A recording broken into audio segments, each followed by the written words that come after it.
wanted to fly jets in the Navy since I was like 12. As far as back as I can remember, I've wanted to be up there.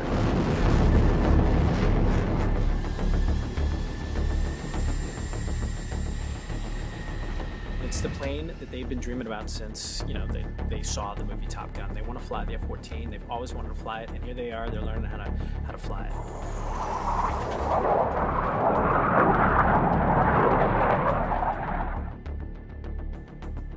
And there's two paths not making it. There's walking away not making it, and there's dying and not making it. Oh, shit! Oh, fucking God!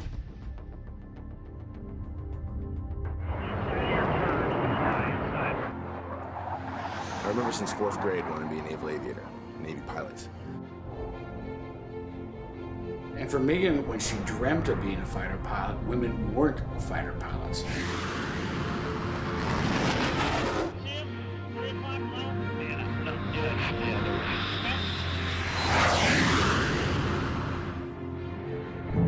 Good shot. When you're a little girl and it's 1990 and you're like, I'm gonna be a fighter pilot, there's a lot of people who's like, no, you're not. All right, watch me. When they get to their fleet squadron, the beginning of their fleet careers, they're going to deploy and they're going to go to war. It's live weapons, it's combat, it's real life.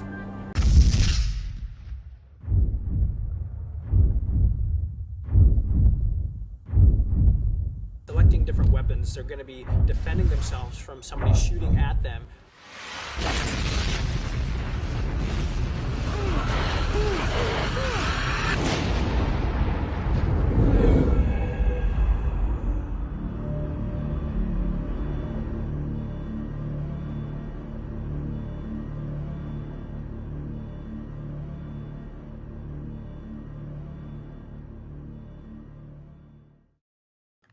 Welcome to the My Veteran Experience podcast, and today I'm very excited to have my friend Paco Chierici.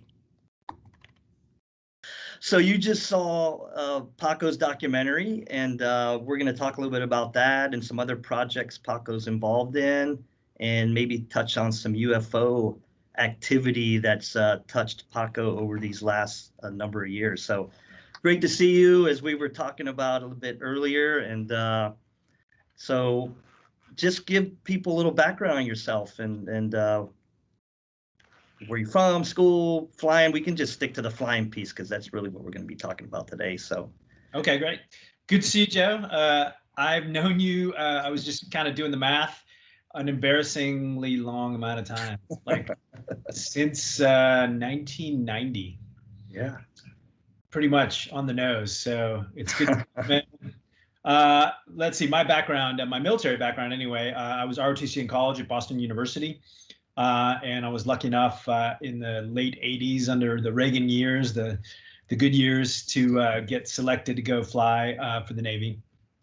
Coming out of flight school, it's about a 2.5 to 3 year process.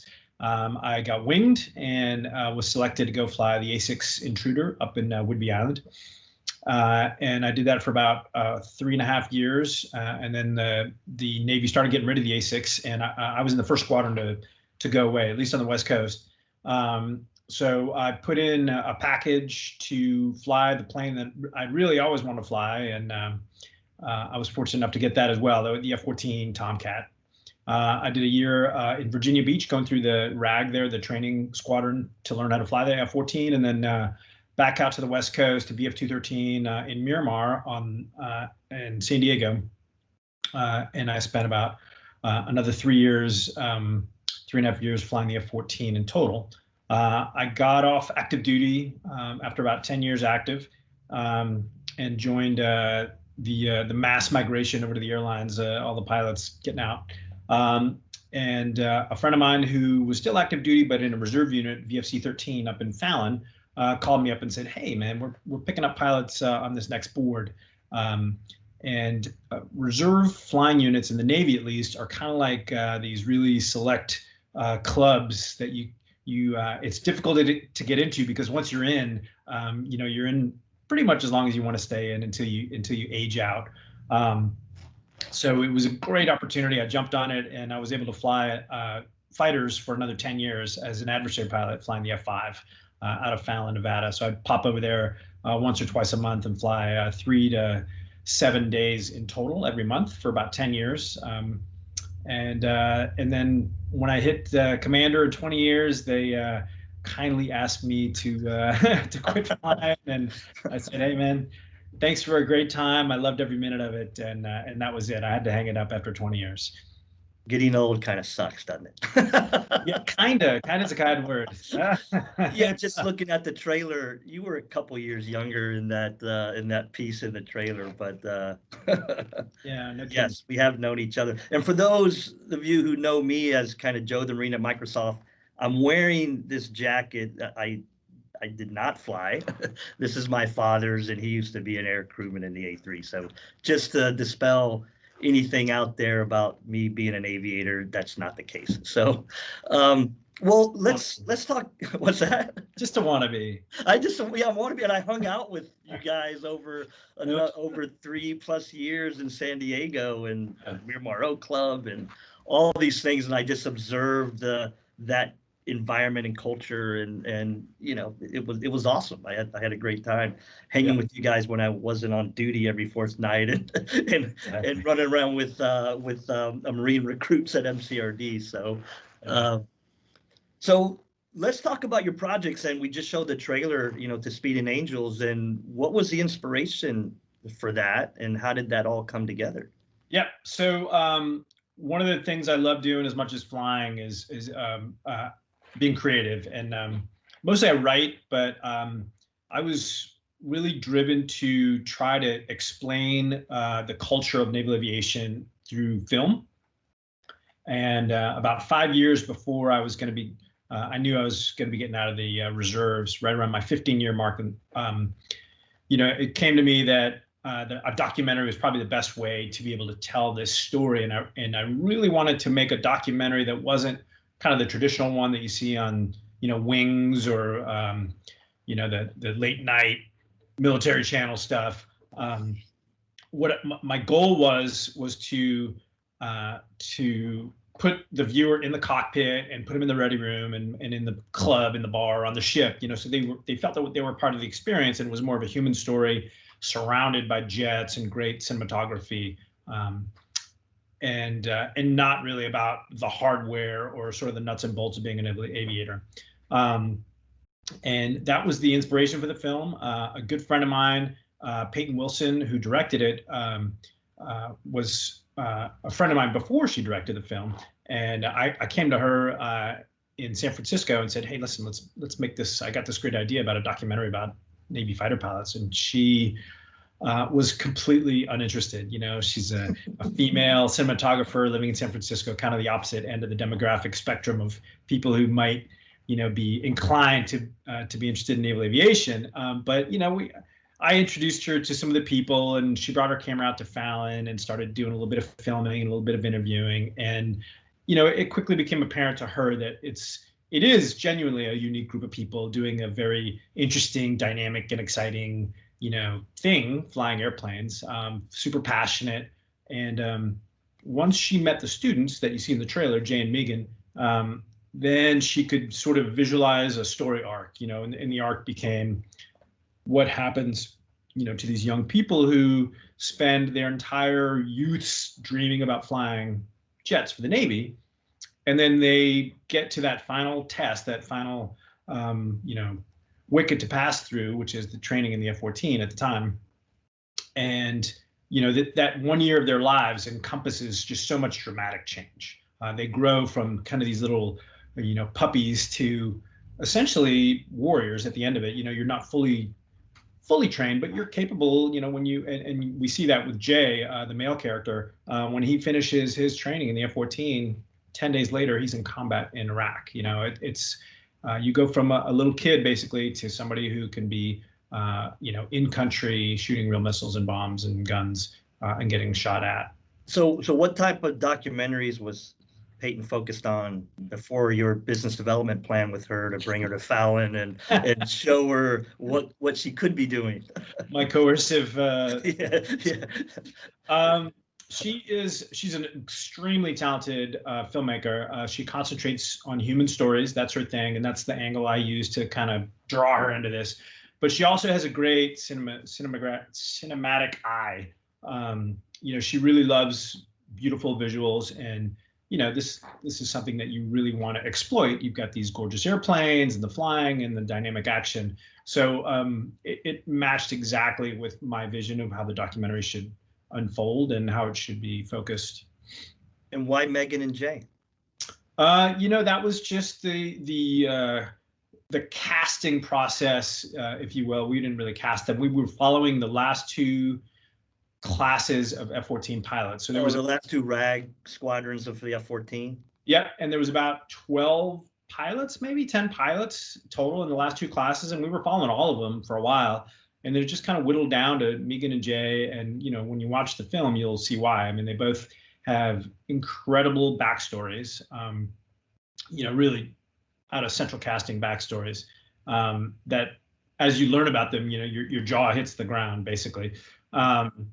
And as the filming progressed, they became increasingly interesting. So it wasn't like we peaked when we met them and heard these great backstories, but they continued to provide, movie gold. They were both really interesting. They sparked on camera. They were open. They were willing to. We gave them full veto power. So we said, if just tell us what you want to tell us. Tell us the truth. And if you don't like it when you watch it later, you can tell us that you don't want it to be on screen. We'll never embarrass you. And I think that gave them the confidence to just really open up to Peyton. And they were perfect. They ended up just being perfect. And so the film, which we thought would take about 18 months to 2 years, ended up taking about 5 years from end to end, because we just kept following these guys for a long time, guys and gals. And then it took almost a year to edit. We had 200 hours of footage to edit down to 90 minutes. Oh, okay. So the editing process was crazy. Thankfully, I was only marginally involved in that, but okay. we have had this incredible editor who's world class, and she was just working on it nonstop for 9 months. Now, these backstories, and I don't want to go through the whole documentary, sort of the spoiler alert, but obviously male, female, they came from wherever, and then they ended up in jets. I mean, they went to flight school, so not everybody gets into the jet pipeline at flight school, and they did, and they were focused on, who knows if at that point, if they're focused on F-14s or whatever aircraft they might have been focused on. So you caught them during their training in the F-14, so they were already there, and then they told that story about getting there. Exactly. So, and you learn about that in the first, 10 or 15 minutes of the film, because like I said, they provided so much more interesting things as we can learn about them throughout their training, and then, subsequent involvement in combat operations that, like I said, their backstory it started off incredible, but then it just became a backstory. It just became something to make them interesting, and then off it goes. But yeah, they both had literally dreamt about flying the F-14 since they were 10 years old when they saw the movie Top Gun. As cliche as that is, it actually nobody had that dream after Top Gun. Yeah, but it's true, and it worked for at least these two. But the interesting thing is, they're so close to achieving that thing that they'd been dreaming of for 13, 14 years.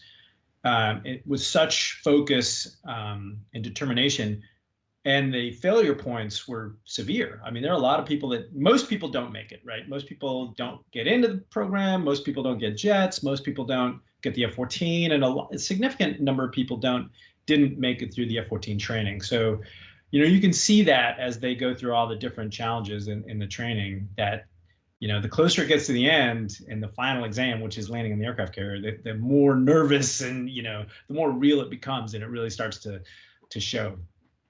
Now, you came to the F-14 after an initial aircraft, and talk a little bit about the F-14, because I know just size and what what I understand from talking to folks like you, and it's not the easiest aircraft to bring aboard the aircraft carrier and those sorts of things. So what is so exciting about the F-14 for those that are interested?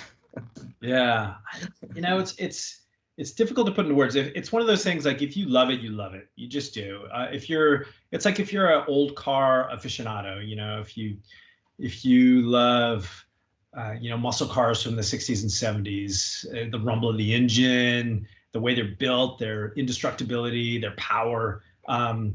The F-14 sort of embodies that in the aviation mindset. When I got to it in the mid to late 90s, it was already kind of getting towards the end of its youthful life or useful life. Both of those guys, Jay and Megan, flew the F-14D, which was the latest version with all the newest and best stuff, big engine, but it was still last generation's airplane. And it's an interceptor. I mean, that's the mission of it's going out intercepting what's coming towards the carrier task force, for example, or whatever that mission might be. Well, yeah, that's what it was conceived to be like in the 70s, but it became a true dogfighter. I mean, with amendments to the way the plane was flown, to the engines, to the radar modes, to the weaponry, it became a real fighter plane. Certainly by the time I was flying it, it was a fighter plane. But it was, it took skill to fly the plane well.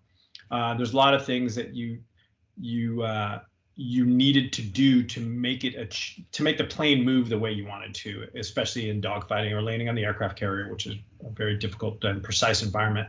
And if you listen to Jay and Megan, subsequently talk about, because they went on to fly the F-18. They went on to fly the F-18 afterwards. There you are.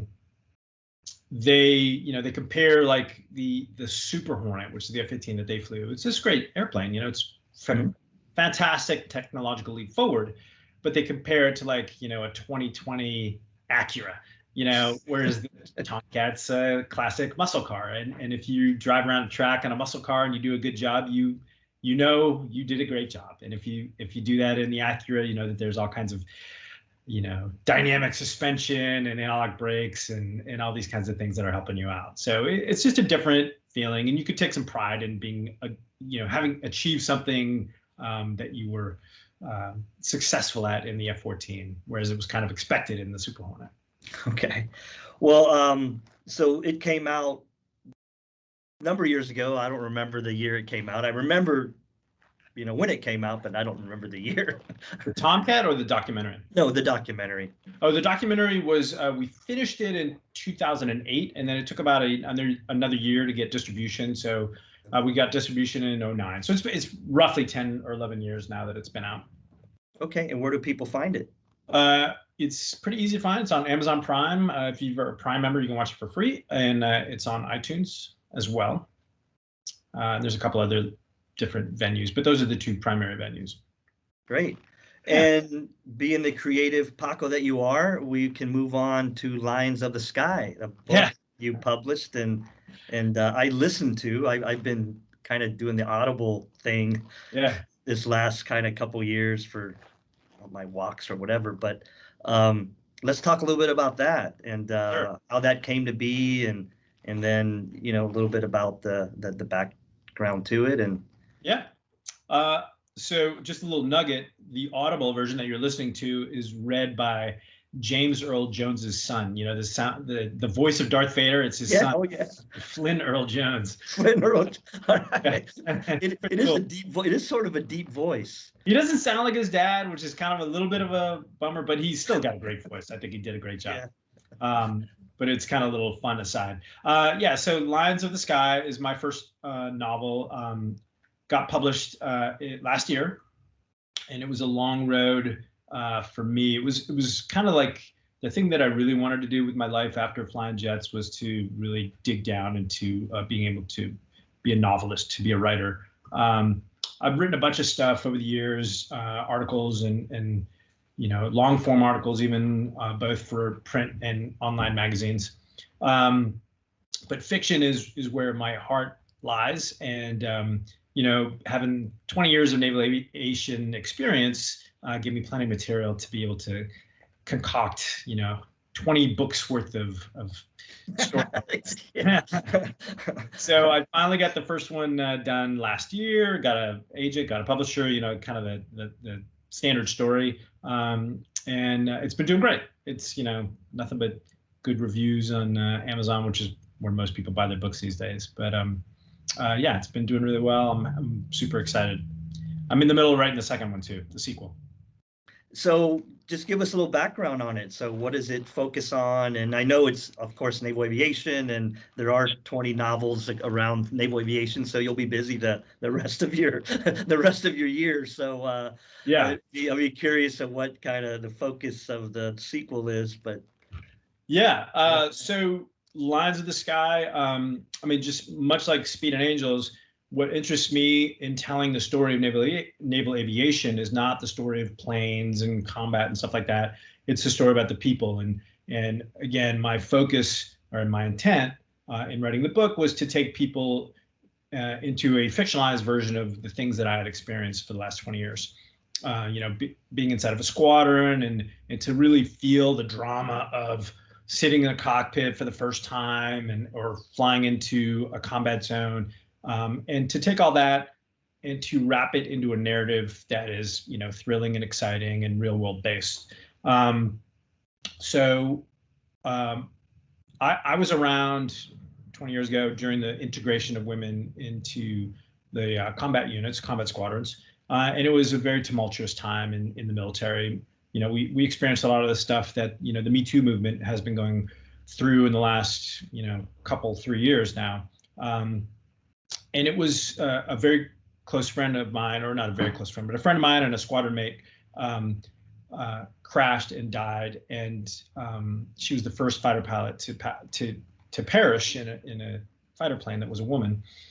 And it always struck me how poorly she was handled, both by the community and the media, and used as an example of the reason why women shouldn't fly fighter planes, because she, in our squadron, we knew her as actually a very competent pilot and a very likable person, a true value to the squadron.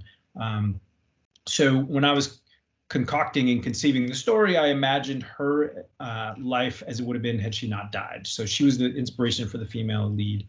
And then the male lead, the male protagonist, is kind of an embodiment of the Navy as it was and how it became, and the way he reacts to her and their conflict as the story progresses, I think is sort of a encapsulation of the way we evolved as a community. Now that said, that's real high level stuff. The real story is like, she and her classmates come to train in the F-18 Super Hornet RAG. And, they're met by their instructor, who's not super thrilled to be there because he wants to be out in the fleet. He's done his time, but he's been saddled with this one last class. And there's a couple women in it, and he's not super sure that he wants women to be in his squadron. And there's a couple reasons behind that I don't want to get into because they really do involve the specifics of the story. Yeah.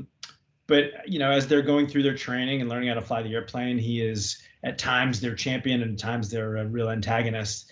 And at the same time, in parallel, there's the backstory, which is growing in the South China Sea, where there's this huge conflict that's brewing. And it mirrors, obviously, what's going on in the real world today. But I dramatize it a little bit to bring it to fruition as these kids finish up their training. And the ones that survive training, and there's a couple mishaps and stuff, the ones that live are sent to the South China Sea. So much like Speed and Angels, where you have these young kids who come through the training command and then boom, they're off to a combat zone and facing combat. In this book, you see that again. These young kids who show up learning how to fly the F-18. It's the best thing that ever happened to them. It's a big fun and games. And then 9 months later, they're launching off the pointy end of a ship in the South China Sea, and they're face to face with real MiGs and real missiles. And the stakes are much higher, obviously.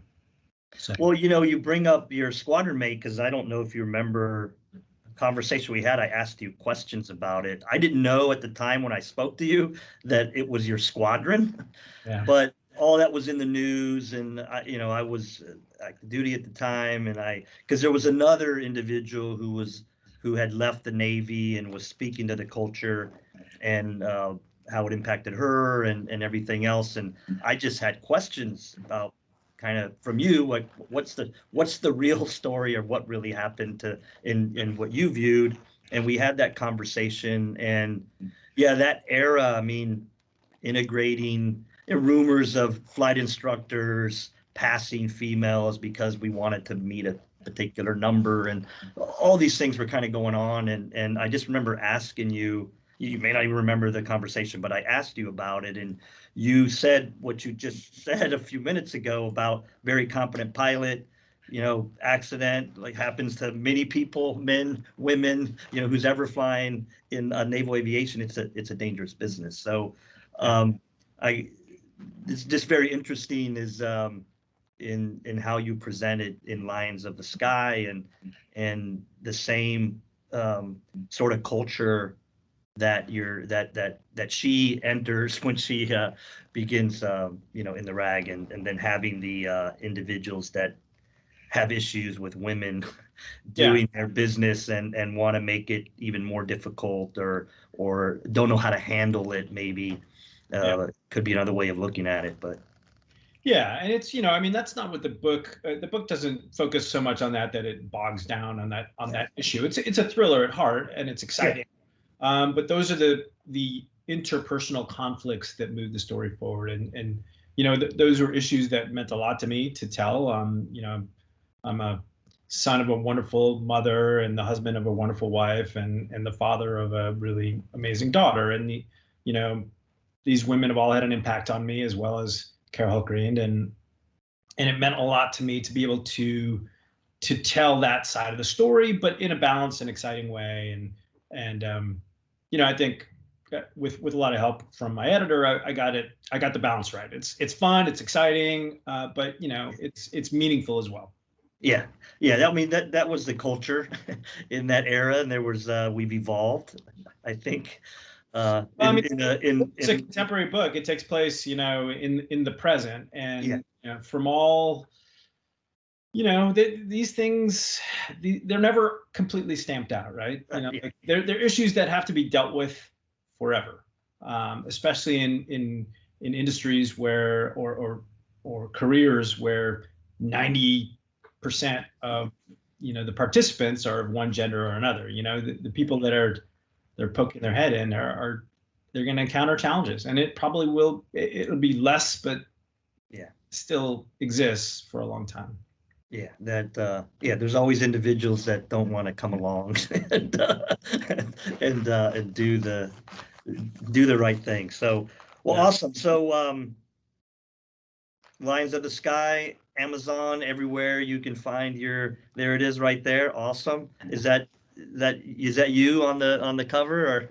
No, it's a good friend of mine. I stole his picture. Oh, nice. Use it. But it's cool. Well, now let's get to a topic that you've spent some time discussing on a number of other podcasts, and I don't know everywhere that you've discussed this, but in the Preslow interview, I was kind of laughing. It's like, isn't this about my book? I was like, yeah, and he was like, oh, we'll get to it.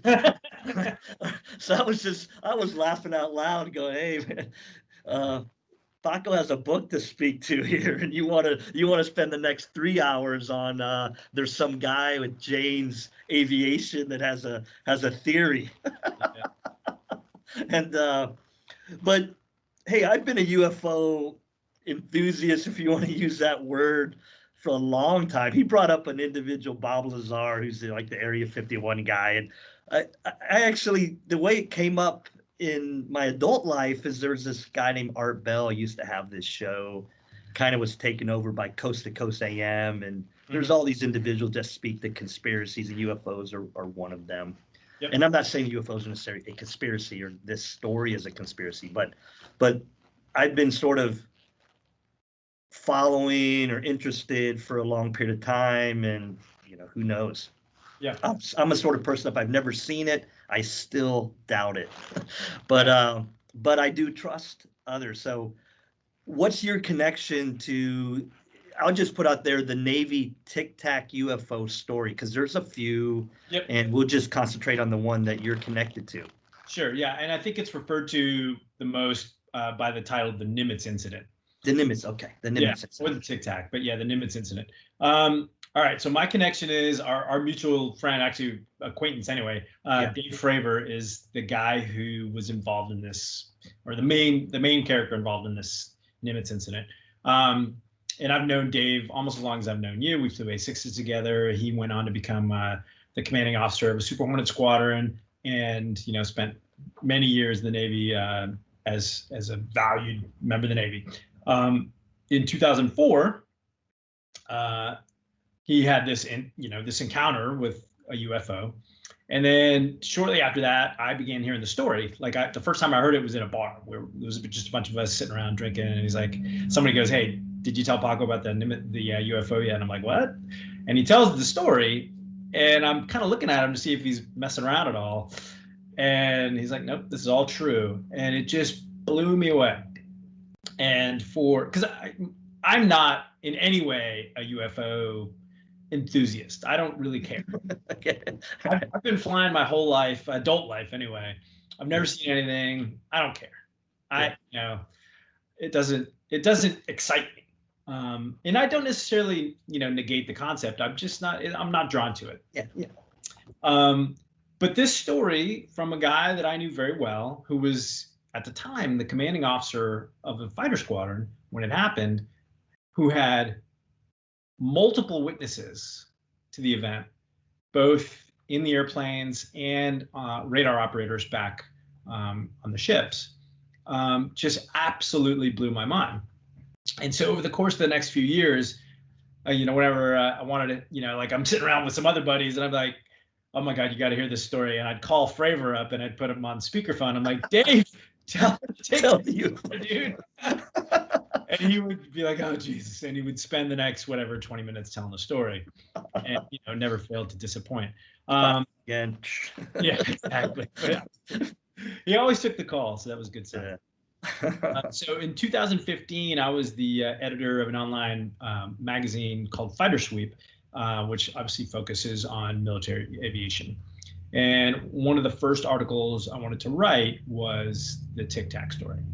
And so I called Dave up and I'm like, "All right, dude, I want to tell this. I'm going to write an article about this story, and I want to make it as clinical and as, analytical and fact-based as possible. So can you go through everything in the story, and let's get it all out there, and I'm going to write this great article if you're cool with that."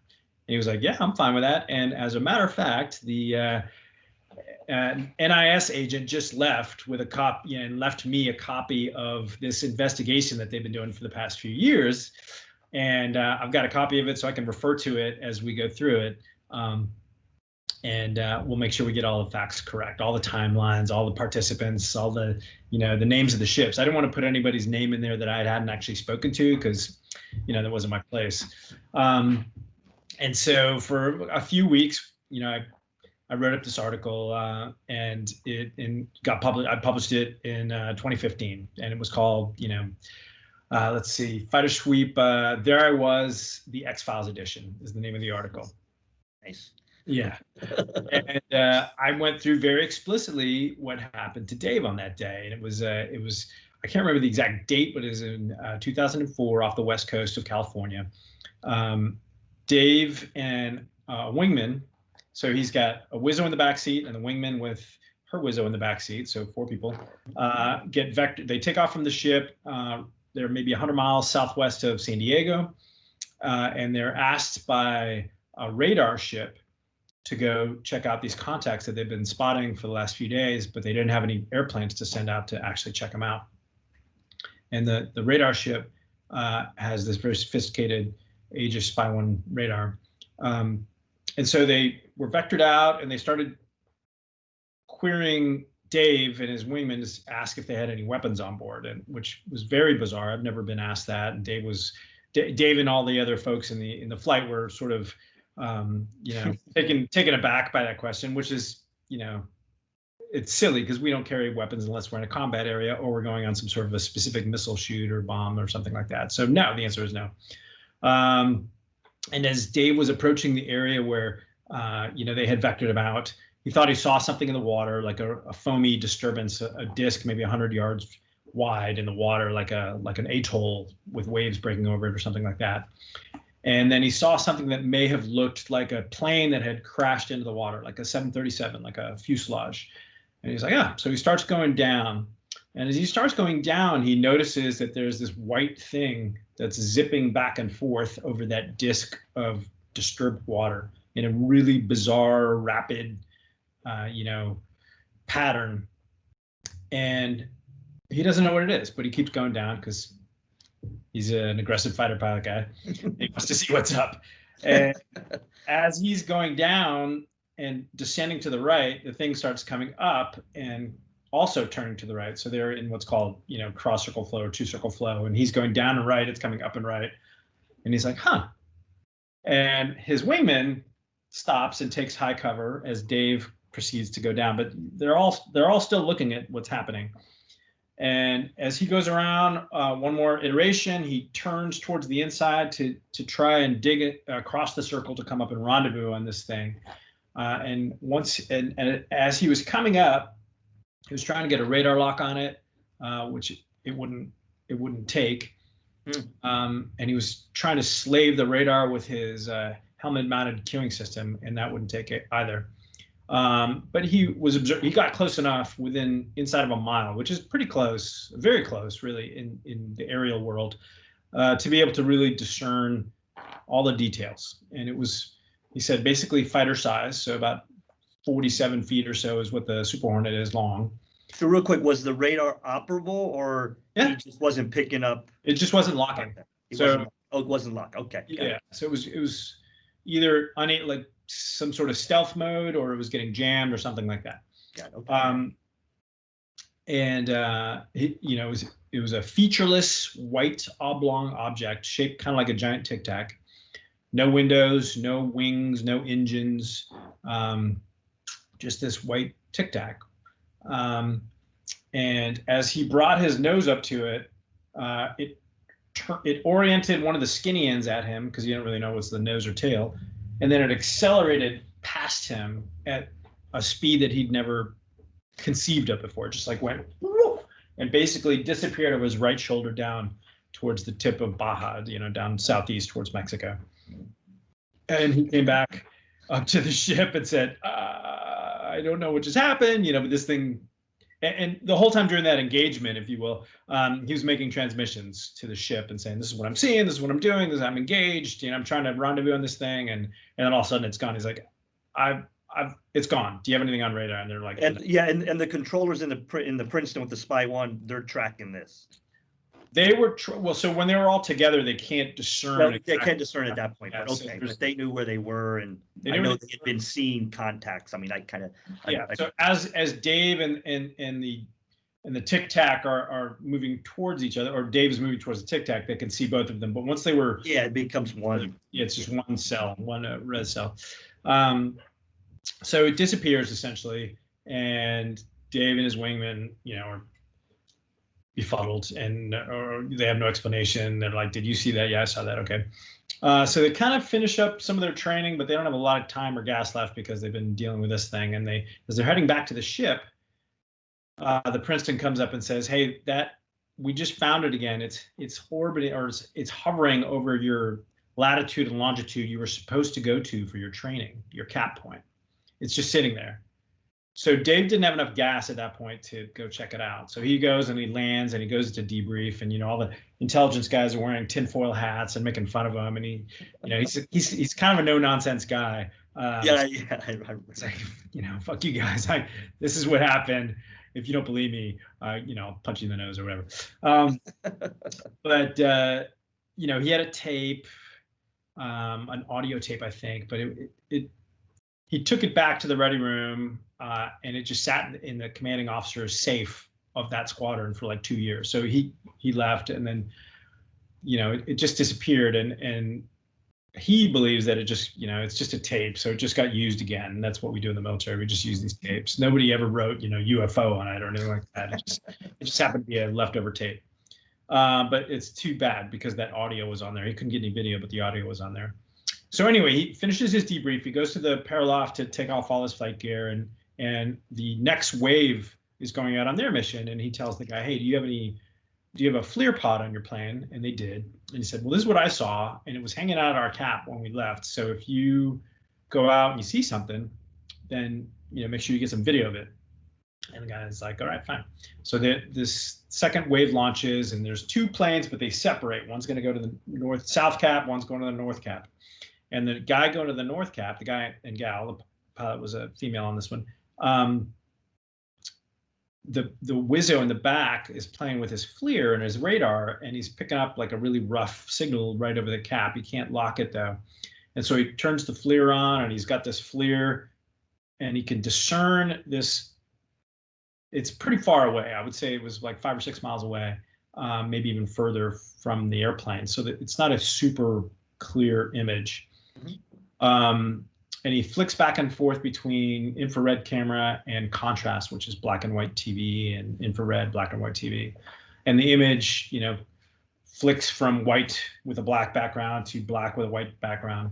And again, you don't see, like, if it was like a helicopter or something with a jet that was pumping out hot gases, you would get all these roiling gases on the infrared camera, but there was nothing. It was just this thing hanging there, and eventually it just goes away. So the video itself is unremarkable if you don't know the backstory, if you don't know the behind the scenes, because it's just this thing hanging out for a little while and going back and forth between black and white, and then it just disappears. With those signature coming off of it as being any propulsion or. Yeah, and if you spend some time digging into it, you'll find that they were trying to lock it, but they were getting jamming indications and stuff like that. And you can see that on the FLIR screen there. So it's interesting, and then it goes away. But it became the Nimitz incident. There's a few other wrinkles to the story, but they found out later that the Princeton had been spotting these things coming from above their scan volume, which is 80,000 feet. So out of the stratosphere, coming down in just a few seconds, hovering over the ocean surface at about 50 feet, and then going back up. And this had been happening for about 10 days. So, the planes go out, they rouse the user suspect, and then they never came back. So, but it's become a thing, about 2-3 years later after I wrote the article, New York Times wrote an article about it. Of course, they have a little bit better distribution, and it became a big thing. You mean Fighter Sweep isn't at the New York Times distribution level yet? Or? Fighter Sweep is the New York Times of fighter pilots. Okay. Well, the Spy One's been around a long time because it was sort of one of our pro topics at the Naval Academy, is learn about the Spy One Alpha radar out in the cruise. So, but they've continuously upgraded that thing. It's a really it's probably the most sophisticated radar in the world. Okay. So it's not the same Spy One that you were studying. that I was studying back in the day. Yeah, I hope not, because we're not evolving tech at all. Yeah. I know tech slowly evolves in the DoD compared to the private sector, so I've learned that a little more in my last few years. So, sure, yeah. So are you more of an enthusiast today than when you first heard about it in the bar, and then you started calling Dave up for the repeat story? I don't know. That's obviously, that is the logical question I get asked. And I'm not. I just don't. I can't get intrigued by it. I mean, certainly if something landed in Christie Field here in San Francisco, or hovered over the Capitol building in DC or something, then then I would become an instant aficionado. Get your attention. It's just, I don't know, this whole cat and mouse thing. I don't know. I mean, I wouldn't be surprised one way or the other. Dave firmly believes that it was not of this world, to put it in his words. He doesn't think it was, secret tech of the U.S. or, certainly China or Russia or something like that, or Mexican drug runners. But,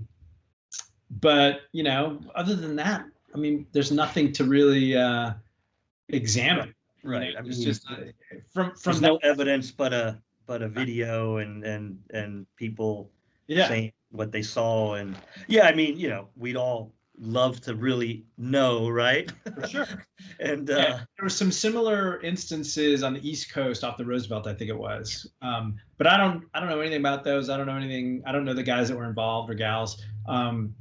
So I can't really comment on them. And then, silence again for the last few years. So I don't know. I don't know.